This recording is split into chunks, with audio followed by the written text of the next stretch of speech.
Ward number 3 1 number panchayat पटिया पथार जोवाकाली এটা ঘটনা ভয়ানক অগ্নিকাণ্ডত এখন ঘৰ সম্পূৰ্ণৰূপে জ্বলি সাৰখাৰ হৈ পৰে। আপুনি চাই আছে অগ্নিকাণ্ডত জ্বলি সাৰখাৰ হোৱা ঘৰৰ কণ্ডিশ্যনটো। ঘটনাটো হ'ল জুই লাগিলে ঘৰটো, তাৰপিছত মানে কি ক'ব বিচাৰে, মানে কেনেকুৱা লাগিলে জুই? কেনেকুৱা লাগিলে আমিতো শুই আছোঁ, টেৰ পোৱা নাই। মোৰ ভাগিনটো কৈছে মামা আগ লাগিছে আমি উঠি চাইছোঁ যে আমাৰ এইটো চাইডৰ পৰা জ্বলিয়ে আছে। পটককৈ কি কৰিম যেনে তেনেকৈ চিলিণ্ডাৰ দুটা ওলালোঁ আৰু ভাগিনৰ বাইকটো ওলালোঁ, ইমানটোৱে কৰিব পাৰিছোঁ। তাৰপিছত মানুহকেইটা খালি ওলালোঁ আৰু মানে কেইটা বজাত ঘটনাটো হ'ল? লগভগ 1টা বাজিব, 1টা বজাত আপোনাৰ ঘটনা কৰিছে ন? তো এই কাৰণ কি মোৰ জনামতে কাৰণ কি ইয়াৰ ওপৰত কাম কৰিছিলোঁ, ইলেক্ট্ৰিচিটি আৰু যিমান থাৰ্মেলৰ ছাইট আছে যাতে কোনো ধৰণৰ এক্সিডেণ্ট নহয়। তো কেবল ৱাৰ্ণিং কাৰণে কেবল ৱায়াৰৰ কাৰণে আমি ৰিকুৱেষ্ট কৰিছোঁ, তেওঁলোকে সলনি কৰিলে।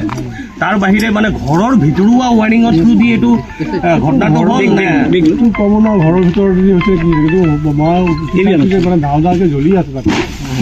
আৰু তেতিয়া মানে দিমাগত আহিলে যে ঘৰৰ মানে চিলিণ্ডাৰটো আউট ওলাই দিব লাগে। এই চিলিণ্ডাৰ ওলাওঁতে আৰু খালি ভাগিনৰ আৰু দুজন মানুহ আমাৰ আছিলে গাঁৱত, এই বাইকটো ওলালে, ইমানটোৱে কৰিব লাগে। বাকীটো মানে কাগজ পত্ৰ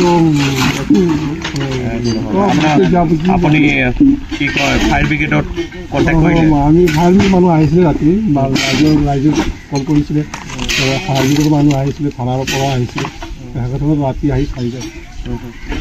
মই জনামতে ইয়াত দেখিছোঁ কি ফায়াৰ ব্ৰিগেড এম্বুলেঞ্চ ৰোডটো অলমষ্ট নাই, মানুহে নিজে বনাই লৈছে ৰোডটো। তাৰ বাহিৰে ড্ৰেইনেজটো কথা নকওঁৱেই, আজি ড্ৰেইনেজৰ ওপৰত মই চাই আছিলোঁ। তাৰ বাহিৰে মানে জানিব বিচাৰিছোঁ মানে কিমান সময় লাগিলে মানে ফায়াৰ ব্ৰিগেড সোমাওঁতে? ফায়াৰ ব্ৰিগেড আহোঁতে ধৰক আধা ঘণ্টা লাগিছে। ইমান টাইমলৈকে জ্বলি গ'ল আছিলে। তেখেতসকলৰ মানে ৰাস্তাটো মানে ৰাস্তা চিনি পোৱা নাই, তেখেতসকলৰ অসুবিধা হৈছে। কিন্তু আহোঁতে কিমানলৈকে জ্বলি গ'ল আৰু গাড়ীও সোমাব পৰা নাই, গাড়ীটো এই আগতেই ৰখি গ'ল। তো কিমান ডাঙৰ মানে ঘৰ মানে আছিলে? মোৰ আমাৰ 4টা ৰুম আছিলে ইয়াতে, বাৰান্দা ৰুম কেঁচা ঘৰেই আছিলে। কিমান এইটো মাটি কিমান হ'ব? এইটো আমাৰ 2 কাঠামান মাটি আছে, মানে গোটেই কমপ্লিটলি মানে গোটেই জ্বলি শেষ। ঘৰটোতো জ্বলি শেষ, একদম পুৰা চাই একো নাই, ঘৰ বস্তু একো ওলাব নাই। ডকুমেণ্ট পাতি, কাৰ্ডটো, পেন কাৰ্ড, আধাৰ কাৰ্ড চব জ্বলি গ'ল। চ' আপুনি অলৰেডি জনালে কনচাৰ্ণ অথৰিটি। তাৰ বাহিৰে এইটো মিউনিচিপালিটি এৰিয়াৰ ভিতৰত পৰে নে গ্ৰামীণ? এইটো গ্ৰামীণ ত' এইটো গাঁও পঞ্চায়তৰ এৰিয়াৰ ভিতৰত পৰে। ত'